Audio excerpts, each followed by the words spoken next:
A Bíblia Sagrada é o único livro no mundo capaz de transformar a vida do ser humano. Tudo isso porque ela é a palavra do próprio Deus. Fique conosco até o final desse vídeo e veremos o poder transformador da palavra de Deus.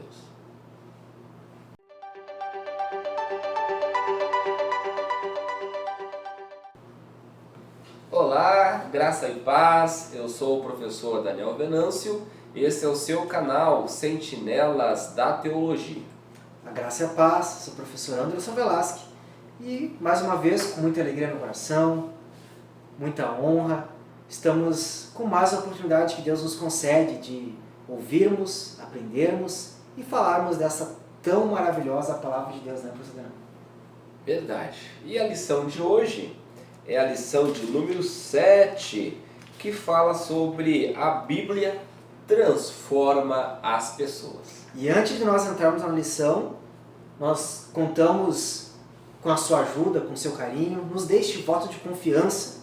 Você que ama a escola bíblica, você que nos acompanha no canal, se inscreva no nosso canal, porque quanto mais inscritos nós tivermos, mais recursos nós temos do YouTube para que nós possamos divulgar mais a palavra de Deus, os subsídios teológicos. Então nos ajude, nos deixe voto de confiança, se inscreva no canal, deixe aquele like missionário, porque cada vez que você curte nossos vídeos são mais divulgados no YouTube, e que Deus nos abençoe e que sirvamos de bênção para a sua vida até o final desse vídeo.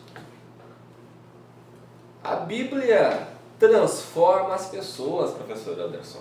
E nós somos provas vivas disto, né? Um dia a palavra do Senhor entrou em nossos corações e transformou a nossa vida. E é justamente isto que fala o tópico 1 da lição.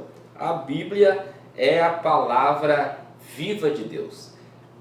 A Bíblia só tem poder para transformar a vida das pessoas porque ela é a palavra de Deus. E um Deus vivo, um Deus poderoso, um Deus eterno, glorioso, aquele que pela sua palavra os mundos foram criados, aquele que pela sua palavra tudo que existe só existe por causa do poder criador da palavra de Deus.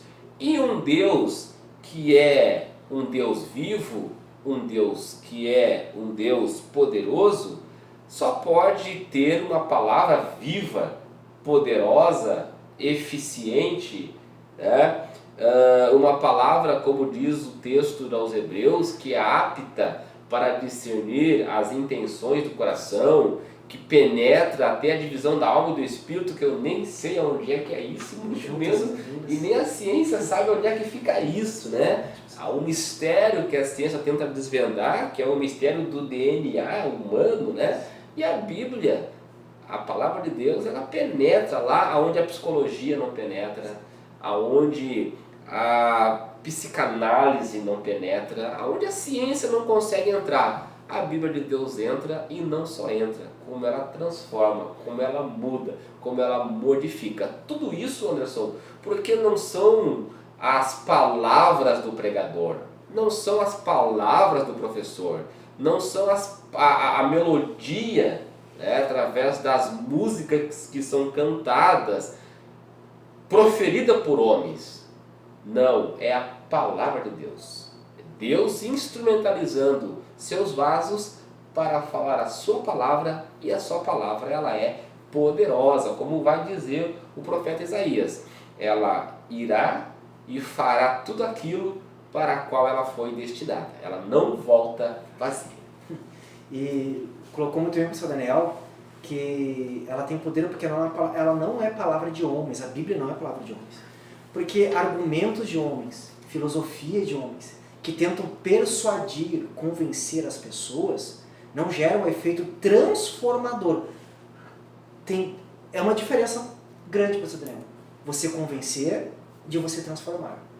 As pessoas podem até ser convencidas por filosofias, por argumentos humanos, por persuasão humana, a ficar numa instituição, numa comunidade, mas serem transformadas em povo de Deus é outra coisa. Convencer uma pessoa a estar num grupo se dizendo cristão, as filosofias humanas podem fazer. Mas agora, você transformar um pecador em povo de Deus, em família de Deus, isso sua palavra pode fazer. E hoje mesmo eu estava conversando com um amigo, e nós estávamos conversando sobre um dos erros que acontece no meio pentecostal, principalmente.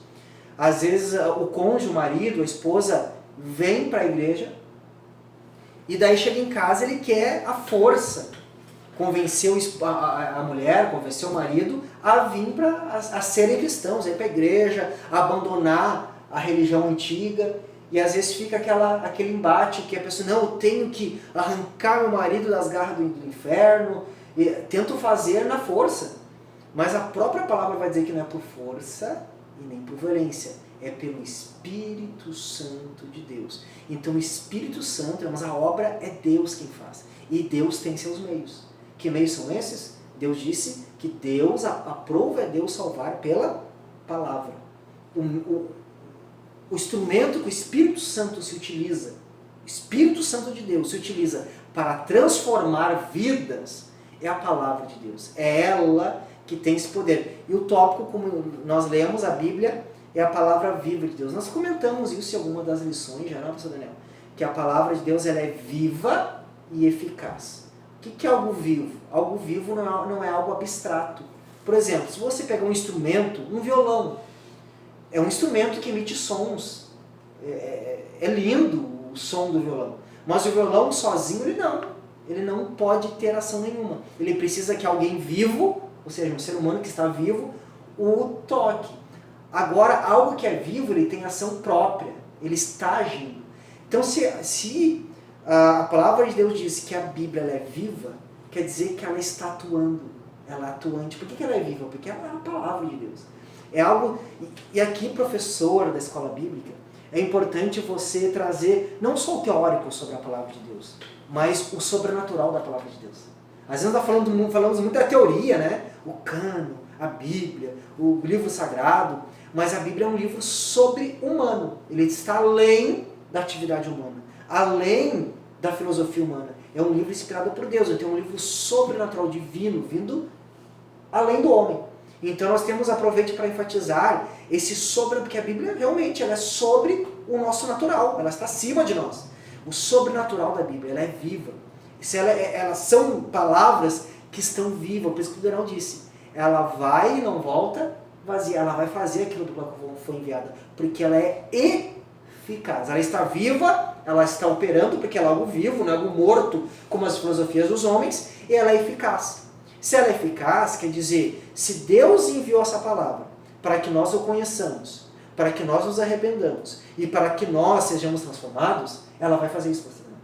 Ela vai revelar Deus para nós, ela vai gerar arrependimento no ser humano e ela vai transformar o ser humano, porque ela é eficaz. Ela não precisa de auxílio, ela não precisa de adaptação humana, ela não precisa de auxílio, subterfúgios humanos, não. Ela é viva, ela tem ação própria, e ela é eficaz. Ela vai fazer aquilo pelo qual ela foi enviada. Por isso que ela tem esse poder transformador. E glória a Deus por isso. Que essa palavra não precisa de nós. Mas nós precisamos, tanto o pecador, e nós somos pecadores, não, quanto o professor, o pregador, o pastor, ele precisa dela. Para que ele seja salvo. E aqueles que lhe ouvem também sejam salvos. E essa transformação que a palavra de Deus ela traz na vida do ser humano é justamente a mudança de estado, né? A pessoa está morta nos seus delitos e pecados, sem Deus. A palavra de Deus ela vai entrar no coração, vai transformar, vai dar vida. É justamente como aconteceu naquela passagem do profeta Ezequiel, né? Poderão estes ossos sobreviver? E qual foi a resposta, né? Profetiza, ou seja, fala as minhas palavras. E o profeta profetizou e os ossos reviveram. Então, a palavra de Deus, a transformação que ela traz é essa, da vida no lugar da morte. Onde existia a morte, a vida entra.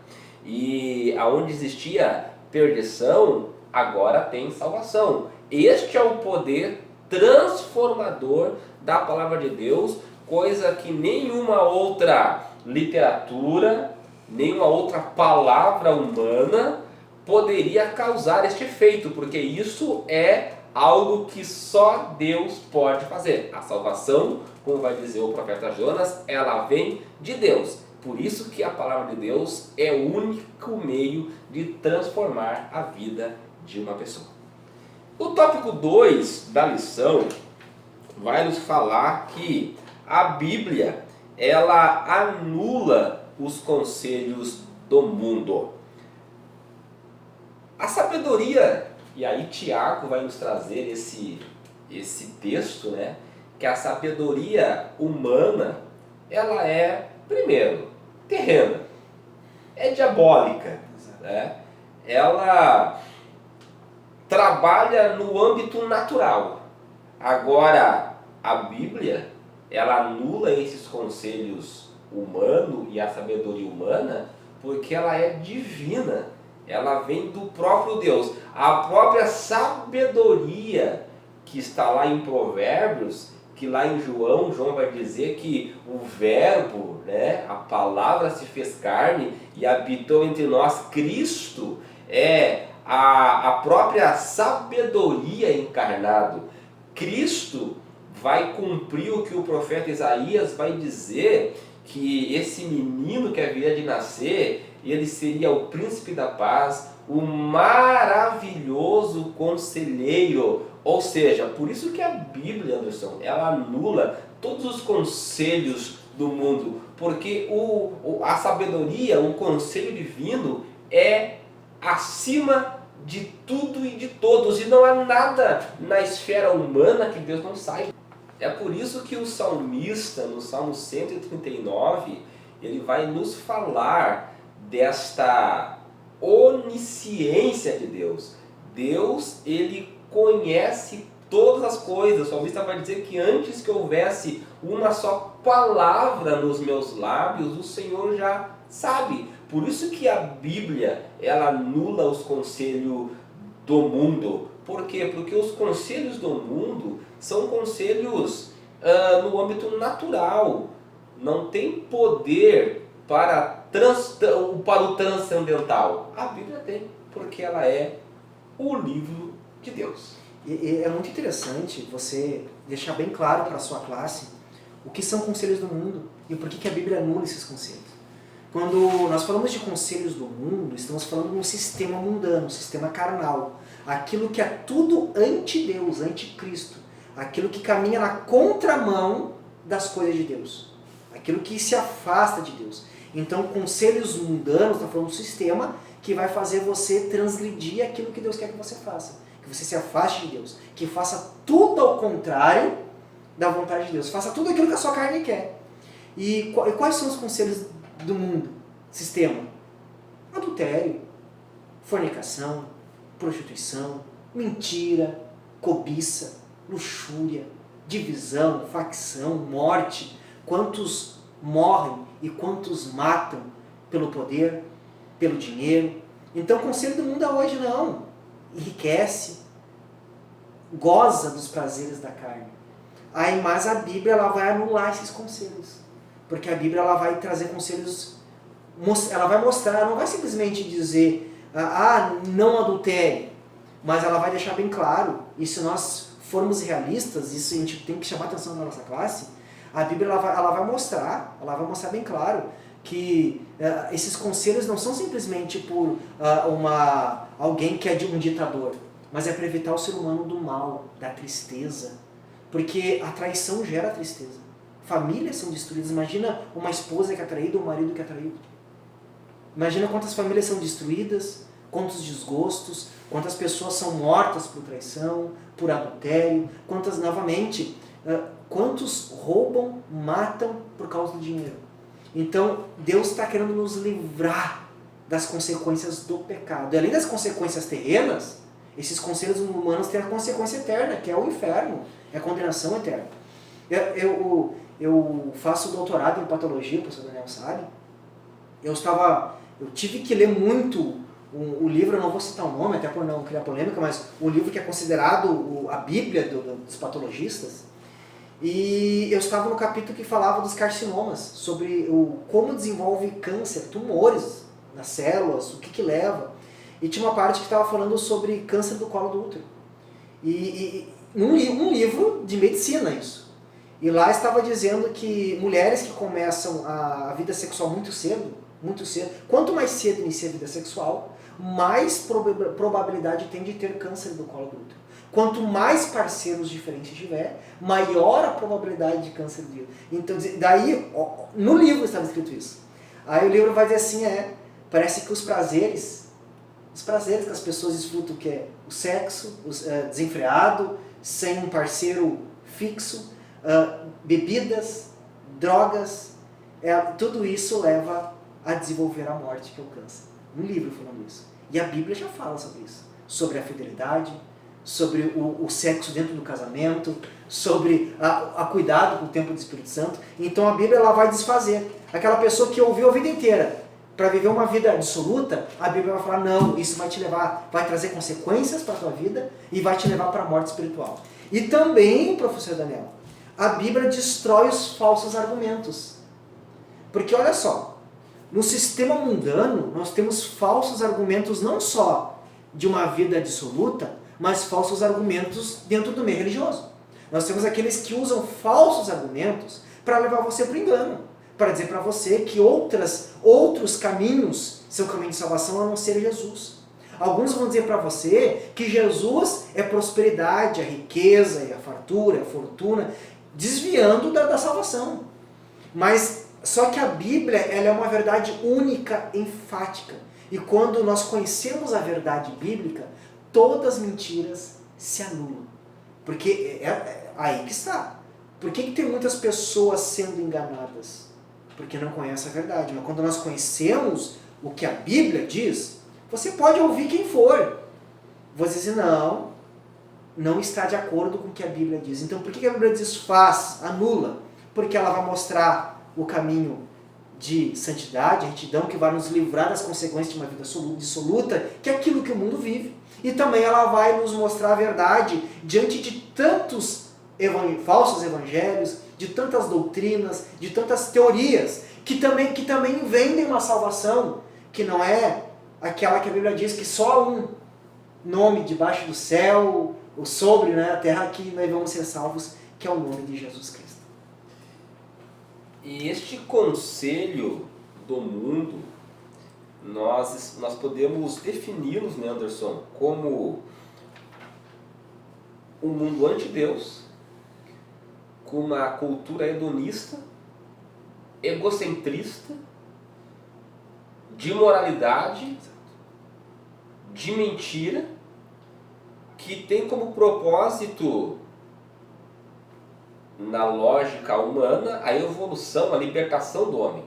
Mas na verdade isso é um engano, é um engodo, é isso que a Bíblia vai fazer. Ela vai anular isso aí. Por isso que Tiago, quando escreve a sua carta, no capítulo 3, do versículo 13 até o versículo 18, Tiago vai dizer que essa sabedoria que vem lá do alto, ela tem justamente poder para anular os conselhos do mundo, que é um conselho que nos leva a nos afastar dos princípios e da moral do reino estabelecido por Deus para o relacionamento humano. A Bíblia vai dizer que quem dentre vós é sábio e inteligente, mostre em mansidão de sabedoria mediante condigno proceder as suas obras. Se pelo contrário tendes em vosso coração inveja, amargura e sentimento faccioso, nem vos glorieis disso, nem mintais contra a verdade. Esta não é a sabedoria que vem lá do alto, antes ela é terrena, é animal e diabólica, demoníaca. Pois onde há inveja e sentimento faccioso, aí há confusão, como tu falaste, né? E toda espécie de coisas ruins.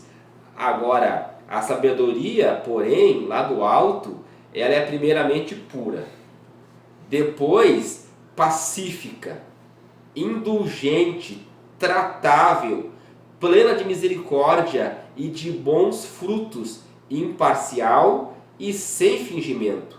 Ora, é em paz que se semeia o fruto da justiça para os que promovem a paz. Então esta é a sabedoria divina que anula o conselho do mundo. E quando a Bíblia anula, aí ela transforma a pessoa. Por quê? Aquela pessoa que criou-se ou está no meio que ela ouviu que deve ter uma vida dissoluta de infidelidade, a Bíblia vai mostrar o contrário e vai fazer o infiel se tornar fiel. Ela vai pegar o mentiroso que aprendeu na sociedade que mentir é normal, mas ela vai falar que o mentiroso, que o pai da mentira é Satanás, a mentira leva para o inferno, e vai transformar o mentiroso em verdadeiro. Então é por isso que ela vai transformar. Ela vai transformar o mentiroso em verdadeiro, ela vai transformar o infiel em infiel, ela vai transformar o ladrão em justo, ela vai mudar nossos conceitos, e mudando nossos conceitos, ela transforma, novamente, ela não convence, ela transforma a ação do Espírito Santo. Isso anda junto. A Bíblia, poder do Espírito Santo. O poder do Espírito Santo age através da Bíblia, transforma o ser humano.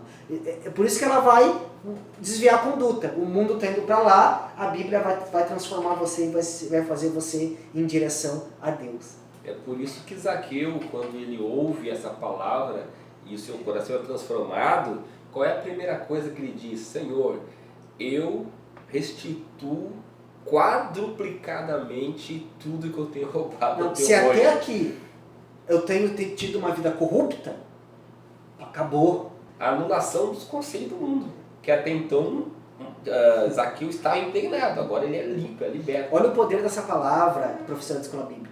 E quantos perdendo tempo com tantas coisas nos púlpitos das igrejas no Brasil afora, com tanta frescura, tanta balela, tanto show, tanto ilusionismo, tanta apresentação, tanta ficção, tanto história de vida, quanto nós temos uma palavra poderosa que transforma as vidas, e ela deve ser sempre ter a prioridade nos cultos, porque ela vai glorificar a Deus e vai transformar vidas. É por isso que Pedro vai dizer, né? Senhor, para onde iremos nós?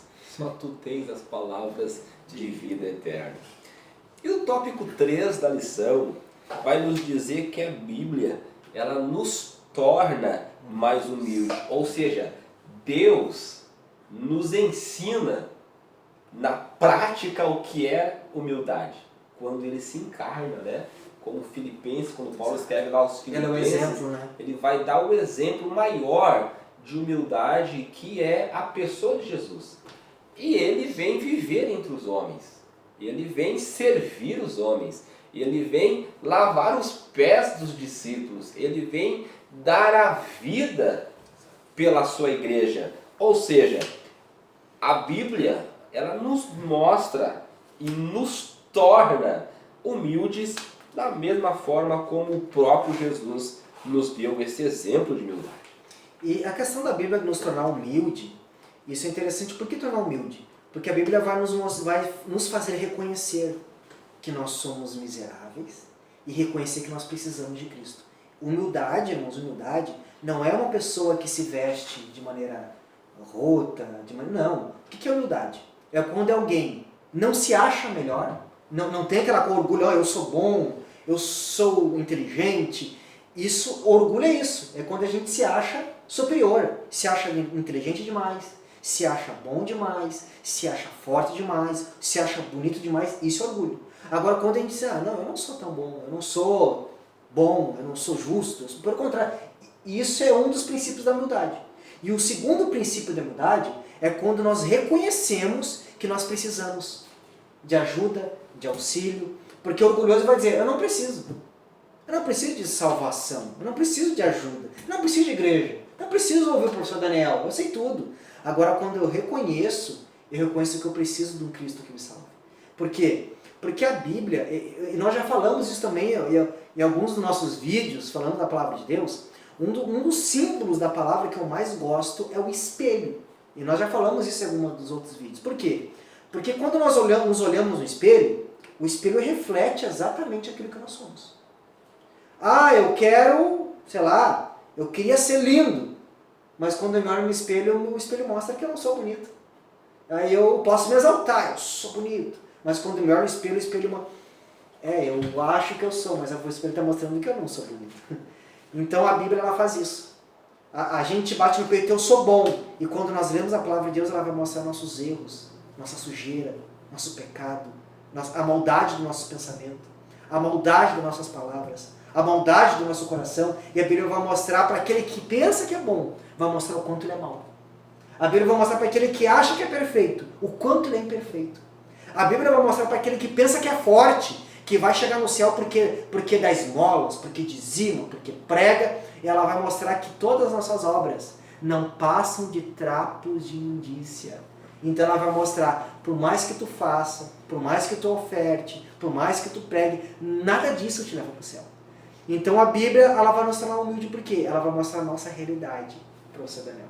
E mostrando a nossa realidade, ela vai mostrar o quão pecadores nós somos, o quão sujo nós somos, o quão falho nós somos. E de repente você já ouviu aquele jargão, que às vezes tem pessoas que querem apontar defeito dos outros, é aquele jargão, vai te olhar no espelho, né, professor Daniel? Tem aquela pessoa que quer criticar os outros, e a gente fala, vai se olhar no espelho, rapaz. Quando nós lemos a Bíblia ela vai refletir quem nós somos. E se olhar no espelho é isso, é ver o quão imperfeito nossas imperfeições. E quando nós vemos nossas imperfeições, o quão fraco, o quão mal, o quão sujo nós somos, nós percebemos o quão perdido nós estamos. E aí nós reconhecemos, eu preciso de Cristo. Eu preciso da obra da cruz. Eu preciso desse perdão e eu preciso dessa justificação que foi feita por Ele. Então lembra os princípios da humildade? Vai fazer eu reconhecer que eu não sou bom, que eu não sou forte, pelo contrário, né? E vai fazer eu reconhecer que eu preciso de salvação em Cristo Jesus. Glória a Deus por isso. E o princípio da humildade, talvez você se pergunte, como eu faço para ser humilde? É muito simples. Basta obedecer a palavra de Deus. Porque quando o texto fala, né, tanto Pedro quanto Tiago vão usar o termo, né, humilhai-vos perante o Senhor, sujeitai-vos diante do Senhor. Em outras palavras, o que o texto está dizendo é, obedeçam a palavra de Deus. Este é o princípio de humildade. Você está colocando a palavra de Deus acima da vossa palavra. Você está colocando a autoridade de Deus acima de você. Isso é sujeição. A vontade de Deus acima da nossa vontade. É obedecer a palavra de Deus. Por quê? Porque a palavra de Deus, os conselhos delas trazem vida. Como o Provérbios, né? Quando Salomão vai escrever Provérbios, ele vai dizer, filho meu, né? Atende às palavras da sabedoria deste livro. Não despreze os conselhos deste livro, porque nos seus conselhos há vida, nos seus conselhos há paz, nos seus conselhos há alegria. Então, o maior, ou como eu sei que eu estou sendo humilde, é se eu estou sendo submisso à palavra de Deus. Porque um dos motivos de orgulho que são estampados na vida de muitas pessoas, professor Anderson, é justamente este. Deus fala e a pessoa resiste. Eu não preciso desse conselho. Eu não preciso dessa orientação. Eu sei o que é melhor para a minha vida. Ou essa palavra foi para mim. Está aqui no culto? Não, era para o professor Daniel, ele não veio hoje. Não. Isso é demonstração de orgulho, de soberba. E a Bíblia vai dizer que Deus, ele abate o orgulhoso. Deus, ele detesta o soberbo. Então, o caminho de excelência que nós temos que trilhar é o caminho que nos leva à humildade, e a palavra de Deus nos mostra este caminho. E para reforçar o que a lição de hoje, a minha conclusão hoje, professor Daniel, da lição de número 7, o Provérbios do Novo Testamento, que é o livro de Tiago, o professor Daniel já citou, né, passagens que complementam e resumem muito bem a aula de hoje, que é no livro de Tiago. E quando nós falamos que a Bíblia transforma as pessoas, transforma o ser humano, aqui no livro de Tiago vai estar bem claro. O capítulo 1 do livro de Tiago, a carta de Tiago, perdão, né? O capítulo 1 da carta de Tiago, no versículo 16, 17 e 18. Olha o que o Tiago vai dizer. Não vos enganeis, meus amados irmãos. Toda boa dádiva todo dom perfeito, são lá do alto, descendo do Pai das luzes, em quem não pode existir variação ou sombra de mudança. Olha só, tudo que é bom vem de Deus. Todo dom, se alguém recebeu um dom, recebeu um tudo vem, não é do ser humano. Aí olha o que ele vai dizer no versículo 18, que é o que eu uso hoje para resumir esse título de que a Bíblia transforma vidas. Carta de Tiago, capítulo 1, versículo 18. Pois segundo o seu querer, aqui Tiago falando de Deus, segundo o querer de Deus, Ele nos gerou pela palavra da verdade, para que fôssemos como as primícias das suas criaturas. Aqui Tiago está falando da obra da regeneração, a obra da graça. Ele está falando da igreja. Deus gerou os salvos, a igreja, aqueles que foram alcançados, aqueles que foram salvos, transformados. Como é que Deus transformou? Como é que Deus transformou o Anderson? Como é que Deus transformou o Daniel? Como é que Deus transformou você? Como é que Deus transforma aqueles que são igreja? Através Ele nos gerou. Gerar quer dizer que Ele nos deu uma nova natureza. Nos fez de novo, nos transformou. Pela palavra, não foi pelo grito do pregador. Não foi pela unção. Não foi pela... Não. Algumas pessoas tentam insistir, né? Não foi. Um meio só Deus está dizendo aqui. Pela palavra. Ele transforma. Ele nos gerou. Ele operou a graça, a regeneração de salvação na nossa vida e todos aqueles que são salvos genuinamente. Como? Pela palavra da verdade. Para que fôssemos como primícias das suas criaturas. Então esse povo que a Bíblia diz que foram eleitos por Deus para uma vida santa, essa transformação de vida foi feita, aqui está dizendo, Deus faz isso pela palavra. Não tem outro meio, não tem outra maneira, não tem outro utensílio, outra forma, nada. É a palavra de Deus. Que Deus abençoe tua vida e até o próximo vídeo do canal Sentinelas da Teologia. A graça e a paz, que Deus abençoe em nome